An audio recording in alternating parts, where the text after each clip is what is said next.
2.5%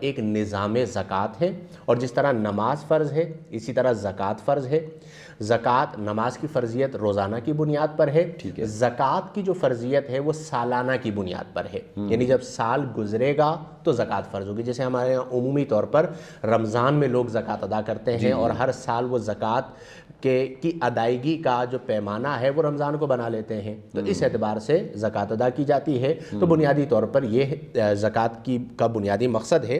اور جہاں تک آپ نے اس کی حکمت پوچھی کہ زکوٰۃ کیوں فرض کی گئی، تو چند چیزیں ہیں۔ پہلی چیز یہ ہے کہ توحید کا بیان، کہ بندہ موحد ہے، اللہ کو مانتا ہے، تو دیکھا جا رہا ہے کہ اللہ کی بھی مانتا ہے یا نہیں مانتا، خالی زبانی دعویٰ تو نہیں کر رہا۔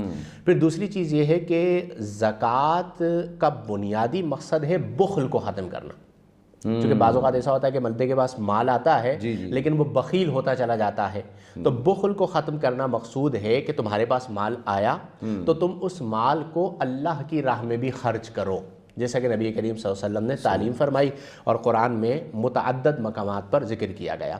پھر تیسری چیز جس کا میں نے ذکر کر دیا کہ غربا کا خیال کرنا، کہ انسان وہ ہے جو انسان کے کام آئے۔ اب آپ مالدار ہیں، آپ کا بھائی غریب ہے تو آپ اس کی مدد کریں، آپ مالدار ہیں، آپ کا پڑوسی غریب ہے تو آپ اس کی مدد کریں، آپ مالدار ہیں، آپ کا دوست غریب ہے تو آپ اس کی مدد کریں۔ تو یوں ایک بنیادی طور پر نظام زکوٰۃ اللہ تبارک و تعالی نے ہمیں عطا فرمایا۔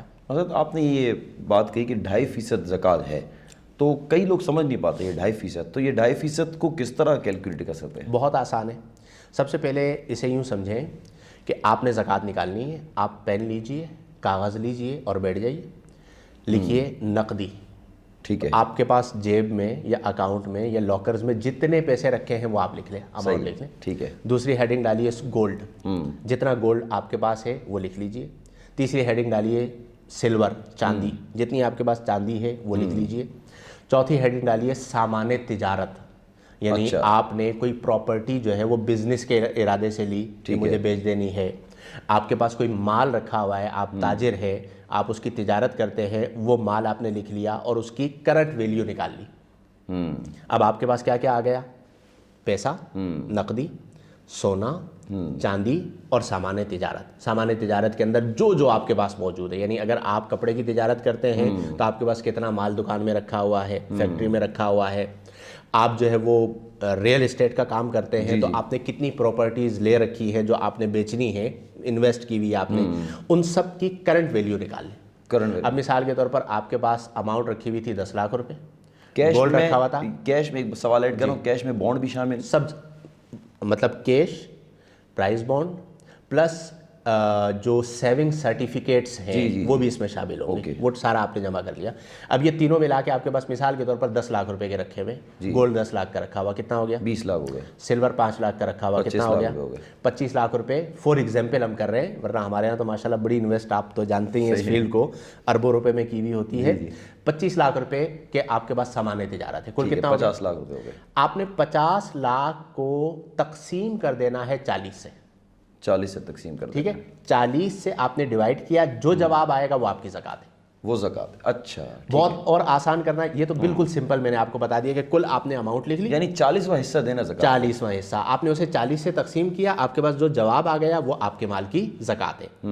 یہ بالکل آسان طریقہ کار ہے کہ کل چیز آپ نے لکھ لی اور وہ آپ نے زکوٰۃ میں ادا کر دی۔ دوسرا، اس کو اور عام سمجھنا ہے تو جب ہم 2.5% کہتے ہیں تو اس کا مطلب یہ کہ 100 روپے پہ 2.5 روپے، 100 روپے پہ 2.5 روپے، 100 روپے پہ 2.5 روپے، اور آسان کرنا چاہیں تو 1 لاکھ روپے پہ 2.5 روپے، ٹھیک ہے جی؟ تو اب لاکھ روپے پہ 2.5 روپے آپ نے ادا کرنا ہے تو یہ 2.5% ہے۔ 10 لاکھ پہ 2500 ہو گئے، اب وہ آپ حساب کرتے چلے جائیں، اور یہ بھی کرنے کی ضرورت، میں نے تو اس سے آسان فارمولہ آپ کو بتا دیا ہے کہ آپ کی جتنی اماؤنٹ آپ کی بنی ہے اسے آپ 40 سے ڈیوائڈ کر دیجئے، جو نتیجہ آئے گا وہ آپ کی زکوٰۃ ہوگی۔ ٹھیک ہے۔ اچھا، ایک اور چیز میں یہاں پہ ضمناً ذکر کر دوں کہ دیکھیں گھر میں ایسا ہوتا ہے کہ بعض اوقات خواتین کی ملکیت میں گولڈ ہوتا ہے، تو خواتین جس کی ملکیت میں گولڈ ہے زکوٰۃ اس نے دینی ہے، ٹھیک ہے؟ اور اگر زکوٰۃ اس کی نہیں دی جائے گی تو وبال شوہر پہ نہیں ہوگا، وبال عورت پہ ہوگا۔ اچھا، اگر عورتیں جو ہے نا وہ بے فکر ہو کے بیٹھی ہوئی ہوتی ہیں کہ جی مرد ادا کر دیں گے، اور بعض اوقات مرد حساب میں اس گولڈ کو شامل نہیں کرتے جو بیویوں کے پاس ہوتا ہے،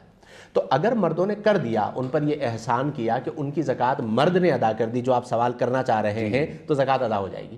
اچھا، لیکن ایسا نہیں ہے کہ مرد بھی حساب نہ کریں عورت بھی حساب نہ کرے، تو اب جو وبال آئے گا وہ اس پر آئے گا جس پر زکوٰۃ فرض تھی، اور زکوٰۃ اس پر فرض تھی جس کا گولڈ ہے، اور گولڈ عورتوں کا ہے، تو انہیں یہ توجہ کرنی چاہیے، بلکہ شوہروں کو لازم قرار دے دیں کہ بھائی زکوٰۃ ادا کر رہے ہو تو میرے گولڈ کی بھی زکوٰۃ ادا کر دینا، اور اگر وہ نہیں کرتے تو پھر آپ پر لازم ہے کہ آپ اپنی زکوٰۃ خود ادا کریں۔ پھر نہیں کرتے تو جھگڑے بھی تو ہوتے ہیں نا کہ آپ کیوں زکوٰۃ ادا نہیں جھگڑے کرتے، ویسے کما بھی دیں، میں ہوتے تو ہیں۔ کماتی نہیں ہوں۔ بھائی دیکھیں بات یہ ہے کہ جھگڑے تو ویسے بھی ہوتے ہیں، تو ایک اللہ کے لیے بھی اگر کرنا ہی ہے بالفرض تو کر لیجئے، اس میں آپ کو نفع ہی ہوگا، نقصان تو نہیں ہوگا، تو سمجھانے میں کہنے میں حرج نہیں ہے۔ جی جی چونکہ یہ فرضیت کا معاملہ ہے تو آپ کو بہر صورت زکوٰۃ ادا کرنا ہے۔